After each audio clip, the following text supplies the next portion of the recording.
अंग्रेजी हुकूमत के दौर में नेता बेगम शाह नवाज और सरोजिनी नायडू ने कैसे रखी थी महिला आरक्षण विधेयक की नींव। भारतीय आजादी आंदोलन के वक्त से जुड़ा है महिला आरक्षण का मामला।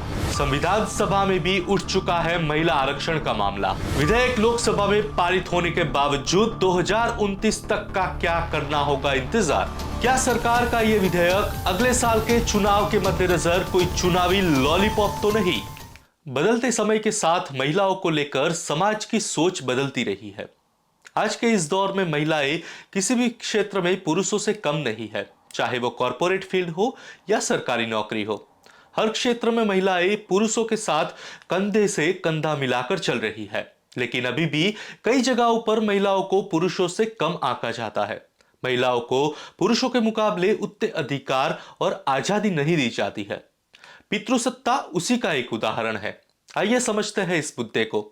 क्या महिला आरक्षण विधेयक आगामी चुनावों के लिए कोई लॉलीपॉप तो नहीं है।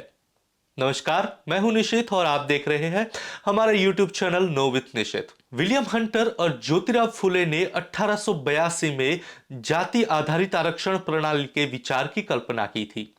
आज जो आरक्षण प्रणाली मौजूद है वह सही अर्थों में 1933 में शुरू की गई थी, जब ब्रिटिश प्रधानमंत्री रामसे मैकडोनाल्ड ने सांप्रदायिक पुरस्कार प्रस्तुत किया था।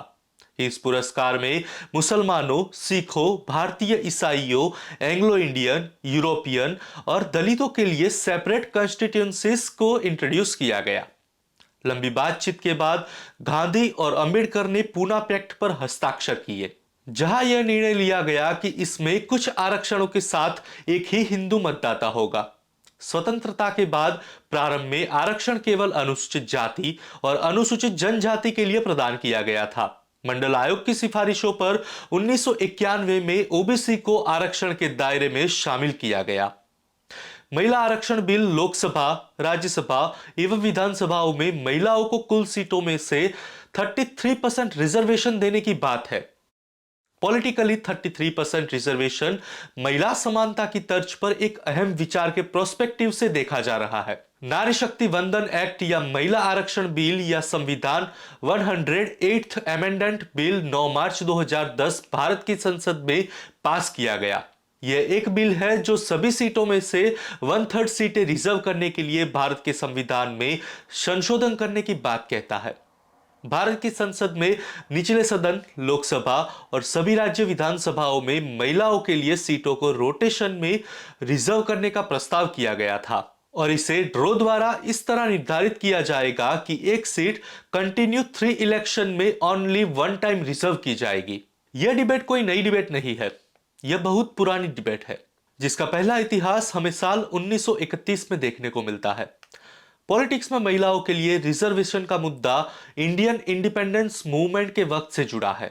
1931 में ब्रिटिश प्रधानमंत्री को लिखे अपने पत्र में 3 वुमेन बॉडीज द्वारा नई कॉन्स्टिट्यूशन में महिलाओं की स्थिति पर संयुक्त रूप से जारी किए गए मेमोरेंडम को प्रस्तुत करते हुए नेता बेगम शाह नवाज और सरोजिनी नायडू ने लिखा कि in no way to seek preferential treatment would violate the integrity of the universal demand of Indian women for complete equality of political status।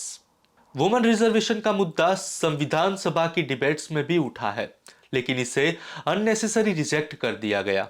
यह मान लिया गया कि लोकतंत्र सभी ग्रुप्स को रिप्रेजेंटेशन प्रोवाइड करेगा। फॉर एग्जाम्पल 1947 में फेमस फ्रीडम फाइटर रेणुका रे ने कहा था कि हम हमेशा मानते थे कि जब अपने देश की आजादी के लिए संघर्ष करने वाले पुरुष सत्ता में आएंगे तो महिलाओं के अधिकारों और स्वतंत्रता की भी गारंटी होगी। हालांकि बाद के दशकों में यह स्पष्ट हो गया कि ऐसा नहीं होना था। परिणाम स्वरूप महिला आरक्षण पॉलिसी डिबेट्स में एक बार बार आने वाला विषय बन गया। उदाहरण के लिए 1971 में गठित भारत में महिलाओं की स्थिति संबंधित समिति ने भारत में महिलाओं के घटते पॉलिटिकल रिप्रेजेंटेशन पर टिप्पणी करी थी। हालांकि समिति के भीतर मेजॉरिटी लेजिस्लेटिव बॉडीज में वुमेन रिजर्वेशन के खिलाफ रहा, लेकिन उन सभी ने लोकल बॉडीज में महिलाओं के लिए रिजर्वेशन का सपोर्ट किया। धीरे धीरे कई स्टेट गवर्नमेंट ने लोकल बॉडीज में महिलाओं के लिए रिजर्वेशन की घोषणा शुरू कर दी। महिलाओं के लिए द नेशनल प्रोस्पेक्टिव प्लान ने 1988 में सिफारिश की थी कि महिलाओं को पंचायत से लेकर संसद स्तर तक रिजर्वेशन प्रोवाइड किया जाए। इन रिकमेंडेशंस ने संविधान में 73rd और 74th अमेंडमेंट के ऐतिहासिक अधिनियम का मार्ग प्रशस्त किया, जो सभी राज्य सरकारों को पंचायती राज संस्थानों में महिलाओं के लिए 1/3 सीटें और सभी स्तरों पर स्पीकर की ऑफिसेज में 1/3 सीटें रिजर्व करने का आदेश देता है। क्रमशः पंचायती राज संस्थाओं और अर्बन लोकल बॉडीज में इन सीटों में से 1/3 सीटें अनुसूचित जाति, अनुसूचित जनजाति की महिलाओं के लिए रिजर्व है। महाराष्ट्र, आंध्र प्रदेश, बिहार, छत्तीसगढ़, झारखंड और केरल जैसे कई राज्यों ने लोकल बॉडीज में महिलाओं के लिए 50% रिजर्वेशन सुनिश्चित करने के लिए कानूनी प्रावधान किए हैं। वैश्विक स्तर पर मानव सभ्यता की मुख्य दो जाति मानी जाती है, और वह है स्त्री एवं पुरुष, जिसमें महिलाएं हमेशा पितृसत्तात्मक शोषणकारी व्यवस्था की शिकार होती रही है। अब तक लोकल बॉडीज इलेक्शन में वुमेन रिजर्वेशन सुनिश्चित तो हो गया, पर अपर लेजिस्लेटिव बॉडीज में वुमेन रिजर्वेशन एक बहुत बड़ी चुनौती बनकर उभर आया था। लोकल बॉडीज के बाद नेक्स्ट स्टेप संसद में रिजर्वेशन सुनिश्चित करना था, लेकिन यह एक कठिन लड़ाई रही है। वुमेन रिजर्वेशन बिल में महिलाओं के लिए लोकसभा और राज्य विधानसभाओं में 33% सीटें रिजर्वेशन करने का प्रस्ताव है। इसे पहली बार देवगौड़ा के नेतृत्व वाली संयुक्त मोर्चा सरकार द्वारा सितंबर 1996 में 81st अमेंडमेंट बिल के रूप में लोकसभा में पेश किया गया था। बिल सदन की मंजूरी पाने में अनसक्सेसफुल रहा और इसे एक जॉइंट पार्लियामेंट्री कमेटी में भेजा गया था, जिसने दिसंबर 1996 में लोकसभा को अपनी रिपोर्ट सौंपी। लेकिन लोकसभा के विघटन के साथ बिल समाप्त हो गया। राज्यसभा ने 9 मार्च 2010 को बिल पास कर दिया।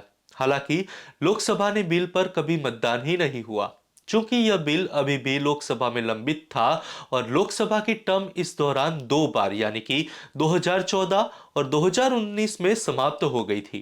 पहली बार इस बिल को देवगौड़ा के नेतृत्व वाली लोकसभा में 1996 में पेश किया गया था। तब भी रूलिंग पार्टी में एक राय नहीं बन सकी थी। तब भी बिल के खिलाफत शरद यादव ने की थी और वर्ष 2017 में जब बिल पेश किया जा रहा था, तब भी शरद यादव ने ही इसका विरोध किया था। 1998 में जब इस विधेयक को पेश करने के लिए तत्कालीन कानून मंत्री थम्बी दुरे खड़े हुए थे, तब संसद में इतना हंगामा हुआ और हाथापाई भी हुई। उसके बाद उनके हाथ से बिल की कॉपी को लेकर लोकसभा में ही फाड़ दिया गया। लोकसभा और विधानसभा में महिलाओं के लिए 33% रिजर्वेशन के लिए संविधान संशोधन करने का यह सबसे अच्छा समय है। वुमेन रिजर्वेशन के लिए 108th constitutional amendment bill Rajya Sabha में पहले से पास है। यह बिल 2010 में राज्यसभा में पास हुआ, पर तब यह लोकसभा में पास नहीं हो पाया था और 2014 में लोकसभा भंग होने के साथ ही यह भी रद्द हो गया। 1998 की बात करें तो 1998 में अटल बिहारी वाजपेयी के नेतृत्व वाली नेशनल डेमोक्रेटिक अलायंस यानी कि एनडीए सरकार ने 12वीं लोकसभा में बिल को फिर से इंट्रोड्यूस किया। कानून मंत्री एम थम्बी दुरई द्वारा इसे इंट्रोड्यूस करने के बाद एक आरजेडी सांसद सदन के वेल में चले गए। उन्होंने बिल को पकड़ लिया और उसके टुकड़े टुकड़े कर दिए। बिल को समर्थन फिर नहीं मिल पाया और यह फिर से निरस्त हो गया। बिल को 1999, 2002 और 2003 में फिर से इंट्रोड्यूस किया गया था। हालांकि कांग्रेस, भाजपा और वामपंथी दलों के भीतर इसका समर्थन था, लेकिन बिल बहुमत वोट प्राप्त करने में विफल रहा। उसके बाद 2008 में मनमोहन सिंह के नेतृत्व वाली यूनाइटेड प्रोग्रेसिव अलायंस यानी कि यूपीए गवर्नमेंट ने बिल को राज्यसभा में इंट्रोड्यूस किया और 9 मार्च 2010 को इसे 186 वोटों के साथ पास कर दिया गया। हालांकि बिल को लोकसभा में विचार के लिए कभी नहीं रखा गया और यह समाप्त हो गया। 15वीं लोकसभा के विघटन के साथ उस समय आरजेडी, जेडीयू और सपा इसके सबसे मुखर विरोधी थे। उन्होंने महिलाओं के लिए 33% कोटा के भीतर पिछड़े समूहों के लिए 33% रिजर्वेशन की मांग की। जेडीयू नेता शरद यादव ने कुख्यात रूप से यह जानने की मांग की कि छोटे बालों वाली महिलाएं हमारी महिलाओं यानी कि ग्रामीण क्षेत्र की महिलाओं का प्रतिनिधित्व कैसे कर सकती है। 2014 में भाजपा ने अपने घोषणा पत्र में महिलाओं के लिए 33% रिजर्वेशन का वादा किया था और 2019 के एजेंडे में भी इस वादे को दोहराया गया, लेकिन सरकार की ओर से इस संबंध में कोई हलचल नहीं हुई थी। बिल के समर्थकों का तर्क है कि महिलाओं की स्थिति को बेहतर बनाने के लिए सकारात्मक कार्रवाई अनिवार्य है, क्योंकि राजनीतिक दल स्वाभाविक रूप से पितृसत्तात्मक है। साथ ही कहा जाता है कि राष्ट्रीय आंदोलन के नेताओं की आशाओं और मुख्य पक्ष विपक्ष के समर्थन के बावजूद संसद में महिलाओं का प्रतिनिधित्व अभी भी कम है। समर्थकों का मानना है कि रिजर्वेशन यह सुनिश्चित करेगा कि महिलाएं उन मुद्दों के लिए लड़ने के लिए संसद में एक मजबूत आवाज बनाएगी जिन्हें अक्सर नजरअंदाज किया जाता है। अब इस बात के सबूत है कि पंचायत नेताओं के रूप में महिलाओं ने सामाजिक मिथकों को तोड़ा है, अन्य महिलाओं को खुद को बेहतर ढंग से व्यक्त करने में मदद की है, भ्रष्टाचार कम किया है, शराबबंदी, पीने का साफ पानी, शिक्षा, स्वास्थ्य, पोषण परिणामों को प्राथमिकता दी है। आज भारत में महिलाओं के खिलाफ क्राइम परसेंटेज हाई है। वर्कफोर्स में महिलाओं की कम भागीदारी, कम पोषण स्तर और विषम सेक्स रेशियो है।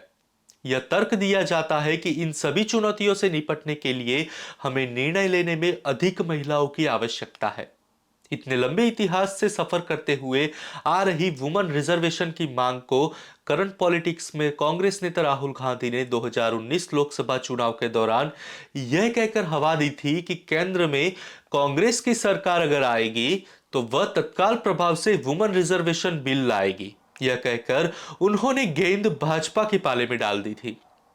वुमेन रिजर्वेशन के लिए कॉन्स्टिट्यूशन अमेंडमेंट बिल लाने वाली पार्टी होने के नाते इस मायने में कांग्रेस का कमिटमेंट जाहिर है। अगले साल 2024 में लोकसभा चुनाव होने वाले हैं। इसके पहले वुमेन रिजर्वेशन मोदी सरकार के गले की हड्डी बनता जा रहा था। मोदी सरकार जानती थी कि नया बना अलायंस INDIA जो 2024 लोकसभा चुनावों में वुमेन रिजर्वेशन बिल पर बहस छेड़ेगा, तो उससे पहले मोदी सरकार ने इस बिल को लोकसभा में पास करवाकर एक बहुत बड़ा दांव खेला है। अपनी सरकार रहते हुए कांग्रेस इसे राज्यसभा में पास करा चुकी है। इसके अलावा कांग्रेस की सरकार 1993 में ही पंचायतों में वुमेन रिजर्वेशन लागू कर चुकी है, जो पंचायतों में सफलतापूर्वक अभी भी चल रहा है।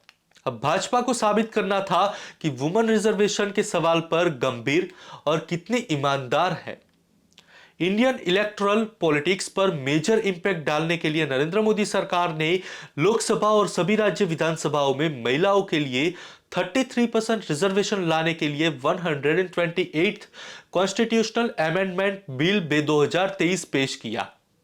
बिल अनुसूचित जाति, अनुसूचित जनजाति के लिए रिजर्व सीटों का कोटा भी बढ़ाता है। खुद को महिलाओं को सशक्त बनाने के लिए चुना गया है, यह बताते हुए प्रधानमंत्री नरेंद्र मोदी ने संसद के 5 दिवसीय विशेष सत्र जो नए संसद भवन में शुरू हुआ, बिल को पास करने का आग्रह किया, जिसे सरकार ने नारी शक्ति वंदन अधिनियम करार दिया।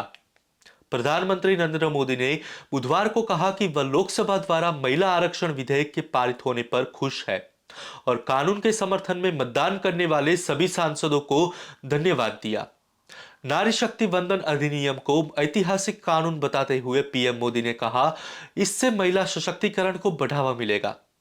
केंद्रीय गृह मंत्री अमित शाह, जिन्होंने पहले महिला कोटा पर लोकसभा को संबोधित किया था, उन्होंने कहा कि विधेयक का पारित होना देश के लिए एक ऐतिहासिक छलांग है। प्रधानमंत्री नरेंद्र मोदी जी द्वारा लाया गया विधेयक न केवल महिला सशक्तिकरण के इतिहास में एक नया अध्याय लिखेगा, बल्कि हमारे देश में न्याय संगत और लिंग समावेशी विकास को भी बढ़ावा देगा। यह एक बार फिर महिलाओं के नेतृत्व वाले शासन के प्रति मोदी सरकार की प्रतिबद्धता को दोहराता है। उन्होंने एक्स पर एक पोस्ट में यह लिखा था, शाह ने यह भी कहा था कि यह कानूनों और नीतियों को अधिक लिंग समावेशी और प्रभावी बनाकर संसदीय लोकतंत्र को मजबूत करता है। प्रोफेसर निवेदिता मेनन लिखती है कि महिलाओं के लिए आरक्षण के विरोधियों का तर्क है कि यह विचार संविधान में निहित समानता के सिद्धांत के विपरीत है। उनका कहना है कि आरक्षण होने पर महिलाएं योग्यता के आधार पर प्रतिस्पर्धा नहीं कर पाएगी, जिससे समाज में उनका दर्जा कम हो सकता है। 128th कॉन्स्टिट्यूशनल अमेंडमेंट बिल 2023 के रूप में जाना जाने वाला बिल, जैसा कि केंद्रीय मंत्रिमंडल द्वारा मंजूरी दी गई, आर्टिकल 330A में क्लोज 1 सम्मिलित करने का प्रयास करता है, जो लोगों के सदन में महिलाओं के लिए 1/3 रिजर्वेशन सुनिश्चित करेगा। इसे जोड़ते हुए अगले क्लोज में लिखा है, जितना संभव हो आर्टिकल 330 के क्लोज 2 के तहत रिजर्व सीटों की कुल संख्या में से 1/3 अनुसूचित जाति या अनुसूचित जनजाति की महिलाओं के लिए रिजर्व होगी। संविधान का आर्टिकल 330 संसद में एससी एसटी समुदायों को रिजर्वेशन प्रदान करता है। यदि हम कानूनी जटिलताओं को सरल शब्दों में समझे तो जाति अंकगणित कहता है कि एससी एसटी महिलाओं को उनके कुल आरक्षित हिस्से का 1/3 हिस्सा मिलेगा। उदाहरण के लिए वर्तमान में लोकसभा में एससी समुदायों के लिए 84 सीटें आरक्षित है। अगर डब्ल्यूआरबी लागू हुआ तो एससी महिलाओं को 28 सीटें मिलेगी। इसी तरह एसटी महिलाओं की संख्या 16 होगी, क्योंकि समुदायों के लिए आरक्षित कुल सीटें 47 है। निश्चित रूप से वर्तमान प्रतिनिधित्व के खराब अनुपात को देखते हुए यह एक स्वागत योग्य कदम है, जैसा कि ऊपर दिखाया गया है। वर्तमान में लोकसभा में कुल 78 महिला सांसदों में से 20 एससी एसटी महिलाएं हैं। यह लगभग 25.6% है। हालांकि यदि महिलाएं अपनी 1/3 आरक्षित सीटों में से ही चुनी जा रही है तो डब्ल्यूआरबी के कार्यान्वयन होने के बाद निचले सदन में महिलाओं की कुल संख्या 181 होगी। एससी एसटी महिलाओं की कुल संख्या 28 + 16 यानी कि 44 होगी, जो लगभग 24% होता है। यदि वर्तमान कार्यनीति और राजनीतिक दलों द्वारा टिकट वितरण के तरीकों को देखें तो यह स्पष्ट हो जाता है कि लोकसभा में महिला सांसदों की कुल संख्या के मुकाबले एससी एसटी महिलाओं का प्रतिशत लगभग समान रहेगा। विशेष रूप से लोकसभा के आंकड़ों के अनुसार 2019 में महिलाओं की कुल उम्मीदवारी 9% थी। हालांकि दशकों से एससी एसटी महिलाओं के लिए उप कोटा के बारे में मुखर रही बहुजन समाजवादी पार्टी यानी कि बसपा पार्टी प्रमुख मायावती ने उन्होंने एससी और एसटी समुदायों की महिलाओं के लिए एक अलग कोटा और उन्हें सदन और राज्य विधानसभाओं में एससी और एसटी के लिए पहले से मौजूद 33% रिजर्वेशन में शामिल नहीं करने की अपनी मांग दोहराई और कहा कि उनकी पार्टी 33% महिला आरक्षण विधेयक का समर्थन करती है। साथ ही मायावती जी ने कहा कि यह विधेयक महिलाओं को आरक्षण देने के ईमानदार इरादे से नहीं, बल्कि आगामी लोकसभा और राज्यसभा विधानसभा चुनावों के उनके वोट हासिल करने के लिए पेश किया गया है। और यदि ऐसा नहीं है तो हमारी पार्टी सरकार से अनुरोध करती है कि इन दोनों प्रावधानों को हटा दिया जाए या कोई ऐसा रास्ता निकाला जाए जिससे महिलाओं को जल्द से जल्द आरक्षण मिल सके। एससी और एसटी महिलाओं के लिए उप कोटा की अनुपस्थिति चिंता का विषय है। ओबीसी और अल्पसंख्यकों के लिए कोटा की अनुपस्थिति के हाशिए पर रहने वाली महिलाओं के लिए अपनी आवाज उठाना और अधिक कठिन हो जाएगा। समाजवादी पार्टी सपा, राष्ट्रीय जनता दल राजद, जहां अपनी स्थापना के बाद से ही ओबीसी और अल्पसंख्यकों के लिए प्रतिनिधित्व की मांग कर रही है, वही कांग्रेस भी अब इस सुर में शामिल हो गई है। 8 घंटे तक चली बहस में कांग्रेस के नेतृत्व में सत्ता पक्ष और विपक्ष के सदस्यों के बीच इस ऐतिहासिक विधेयक का श्रेय किसे मिलना चाहिए और अन्य पिछड़े वर्गों की महिलाओं के लिए अलग कोटा रखने की सवाल पर लड़ाई देखने को मिली। गृह मंत्री अमित शाह ने सदन को आश्वासन दिया है कि सरकार भविष्य में किसी भी कमी को दूर करेगी।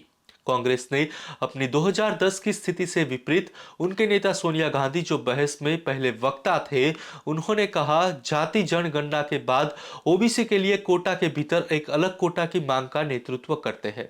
उन्होंने इस बात पर भी जोर दिया कि विधेयक को 2026 तक रोके गए परिसीमन अभ्यास से जोड़कर इसके कार्यान्वयन में देरी करने की कोई आवश्यकता नहीं है। उन्होंने कहा कांग्रेस की मांग है कि विधेयक को तुरंत लागू किया जाए, लेकिन इसके साथ ही एससी, एसटी और ओबीसी महिलाओं के लिए आरक्षण का अलग प्रावधान किया जाना चाहिए। ओबीसी के लिए अलग कोटा की मांग का पुरजोर विरोध करते हुए गृह मंत्री ने श्री मोदी का जिक्र करते हुए कहा कि भाजपा के पास न केवल राजनीतिक स्पेक्ट्रम में सबसे अधिक ओबीसी विधायक है, बल्कि उसी समुदाय में से एक प्रधानमंत्री भी है। एक विस्तृत विवरण को देते हुए श्री शाह ने कहा कि 85 भाजपा सांसद उनके कुल का 29% ओबीसी थे। उन्होंने कहा कि 29 मंत्री भी पिछड़े समुदायों से आते हैं। गृह मंत्री ने यह भी बताया कि परिसीमन के बाद आरक्षण लागू करने का निर्णय यह सुनिश्चित करता है कि परिसीमन आयोग जैसी अर्ध न्यायिक संस्था सार्वजनिक परामर्श के बाद यह तय कर सके कि कौन सी सीटें आरक्षित करनी चाहिए। क्या हमें यह करना चाहिए? श्री शाह ने पूछा, यह इंगित करते हुए कि यदि कांग्रेस नेता राहुल गांधी की वायनाड सीट या एआईएमआईएम नेता श्री ओवैसी की हैदराबाद सीट आरक्षित हो गई तो सरकार पर राजनीतिक आरक्षण करने का आरोप लगाया जाएगा। इसी बीच नई दिल्ली में नया भारतीय संसद भवन बॉलीवुड अभिनेत्रियों के लिए न केवल अपने काम को बढ़ावा देने बल्कि प्रस्तावित महिला आरक्षण विधेयक के गुणों की प्रशंसा करने के लिए एक अपरंपरागत मंच के रूप में उभरा है। मनोरंजन और राजनीति के इस अनूठे संगम ने उत्साह और आलोचना दोनों को उत्तेजित करते हुए महत्वपूर्ण ध्यान केंद्रित किया है। बॉलीवुड अभिनेत्री कंगना रनौत को दिल्ली की नई संसद में पहुंचते देखा गया। कंगना एक महिला आमंत्रित सदस्य के रूप में सत्र में भाग लेने के लिए नए संसद भवन पहुंची थी। तमन्ना भाटिया और दिव्या दत्ता भी यहां पहुंची थी, जिन्हें भी नए संसद भवन के भीतर राजनीतिक कार्यवाही को देखने के लिए विशेष निमंत्रण मिला था। नए संसद भवन में बॉलीवुड की उपस्थिति को बढ़ाते हुए अपनी विशिष्ट भूमिका जैसे पर्यावरण और सामाजिक मुद्दों के प्रति प्रतिबद्धता के लिए मशहूर अभिनेत्री भूमि पेडनेकर ने भी अपने साथी कलाकार डॉली सी और शिवानी बेदी और शहनाज गिल के साथ दौरा किया था। पर चमकदार छवि वाले इन सेलिब्रिटी जो जमकर सरकार की सराहना करने में लगे हुए थे, वे भूल रहे थे या अनजान थे कि 10 मार्च 2023 तक के कविता ने विधेयक को पारित कराने के लिए भूख हड़ताल शुरू कर दी थी, जबकि इसकी आवश्यकता को लेकर राजनीतिक विभाजन और बहस जारी रही। कविता लंबित महिला आरक्षण विधेयक को जल्द पारित कराने की मांग को लेकर दिल्ली के जंतर मंतर पर 6 घंटे की भूख हड़ताल पर बैठी थी। विरोध प्रदर्शन का उद्घाटन भारतीय कम्युनिस्ट पार्टी मार्क्सवादी नेता सीताराम येचुरी ने किया था। विरोध प्रदर्शन में सपा, राजद और राष्ट्रीय लोक दल यानी कि आरएलडी समेत कई राजनीतिक दलों ने हिस्सा लिया। तेलंगाना के मुख्यमंत्री के चंद्रशेखर राव की बेटी ने पहले पश्चिम बंगाल की मुख्यमंत्री ममता बनर्जी सहित 47 राजनीतिक दलों के सुप्रीमो को पत्र लिखकर उनसे राजनीतिक मतभेदों को दूर करने और चल रहे विशेष सत्र में महिला आरक्षण विधेयक को पारित कराने को प्राथमिकता देने का आह्वान किया था। संसद की कार्यवाही जैसे ही शुरू हुई वैसे ही महिला आरक्षण विधेयक लोकसभा में पारित हुआ। देश के लिए एक मील का पत्थर साबित हुआ। भारत राष्ट्र समिति बीआरएस, एमएलसी के कविता कानून बनाने वाली संस्थाओं में एक अहम कड़ी के रूप में भविष्य में देखे जाएंगे। सदन में भारी बहुमत के विधेयक पारित होने के बाद कविता ने एएनआई से बात करते हुए कहा, मैं इस विधेयक के पारित होने पर सभी साथी नागरिकों विशेषकर महिलाओं को बधाई देती हूँ। बहुत महत्वपूर्ण है क्योंकि विमेन पार्लियामेंट में या असेंबली में आपको बात करते हुए, अपने विषय रखते हुए, हर एक क्षेत्र के महिला के बारे में बात करते हुए दिखेंगे तो सारे महिलाओं का वो एक तरीके से एम्पावरमेंट है। और जिस तरीके से विजिबिलिटी पॉलिटिक्स में मिलता है बाकी क्षेत्रों में कम मिलता है, तो महिलाएं जब पॉलिटिक्स के बारे में बात करेंगे, पार्लियामेंट में बात करेंगे, so certainly it will increase the empowerment of women in every other sector. तो इट इज एसेंशियल, बहुत ही जरूरी है और हाई टाइम है। 27 साल से पेंडिंग है और इस गवर्नमेंट ने दो बार भी इन्होंने वादा किया है, 2014 में, 2019 में। तो हमारा डिमांड बस बीजेपी के गवर्नमेंट से इतना ही है, आप महिला आरक्षण बिल पेश कीजिए। इतने सारे पार्टियां लगातार हर एक टाइम राउंड टेबल में बोल रही है, धरना में बोल रहे हैं, हम सपोर्ट करेंगे। तो जरूर इस गवर्नमेंट को बिल लेके आना चाहिए। बेहतर भागीदारी हासिल करने के मामले में यह एक बड़ा कदम है। राजनीतिक प्रक्रिया में महिलाओं की भागीदारी यह कानून सुनिश्चित करता है और निश्चित रूप से देश की लोकतांत्रिक नींव को बढ़ावा देने में योगदान देगा। चूंकि हम दुनिया के सबसे बड़ा लोकतंत्र है, संसदीय बहस में अधिक महिला सदस्यों की भागीदारी से चर्चा की गुणवत्ता बढ़ेगी। इन तमाम बातों के बीच अहम बात यह है कि महिलाओं के लिए आरक्षण विधेयक के पारित होने के बाद भी आयोजित पहली जनगणना के आधार पर परिसीमन अभ्यास के पूरा होने के बाद ही लागू होगा, जो इसकी तारीख को लगभग 2029 तक टाल देता है। विधेयक 15 वर्षों के लिए महिलाओं के आरक्षण को अनिवार्य करता है। अधिनियम की शुरुआत संसद को इसे आगे बढ़ाने का अधिकार है। महिलाओं के लिए आरक्षित सीटों को चक्रणवाद के परिसीमन अभ्यास के बाद ही होगा, जिसे संसद द्वारा कानून निर्धारित किया जाएगा। विधेयक लोकसभा में पेश किया गया, जहां सभी पहलुओं पर कांग्रेस के नेतृत्व वाली यूपीए सरकार के तहत मार्च 2010 में राज्यसभा द्वारा पारित कानून के समान है, लेकिन इसका संबंध परिसीमन प्रक्रिया से है।